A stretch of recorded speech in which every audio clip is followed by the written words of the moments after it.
Hi friends! ఈరోజు నేను చాలా హ్యాపీగా ఉన్నాను. ఎందుకంటే ప్రెజెంట్ మేము షిరిడీలో ఉన్నాము. ఇక్కడ థర్స్‌డే అని చావడి ఉత్సవం చేశారు. నేను బాబు వీడియో తీసుకుంటా ఉంటే మిడిల్‌లో ఒక పాప వచ్చింది.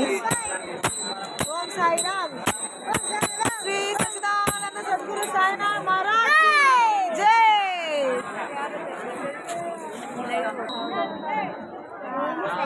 ఓం సాయిరామ్. హాయ్ ఫ్రెండ్స్, మేము వీడియో తీస్తా ఉంటే పాప వచ్చింది మా మిడిల్లో. నన్ను కూడా తీయని చెప్పింది, అందుకే వీడియో తీస్తున్నాను. Okay, happy? Okay, bye. ఇలా పాపని వీడియో తీసినందుకు తను చాలా హ్యాపీగా ఫీల్ అయింది. వెళ్తూ వెళ్తూ బాబా ఫోటోని నాకు ఇచ్చింది. నిజంగానే బాబా బ్లెస్సింగ్స్ నాకు ఉందని నేను నమ్ముతున్నాను. బాబా ఫోటోని నా ఫోన్ పౌచ్లో పెట్టాను. అందుకే నేను చాలా హ్యాపీగా ఉందని చెప్పాను. Okay guys, bye bye.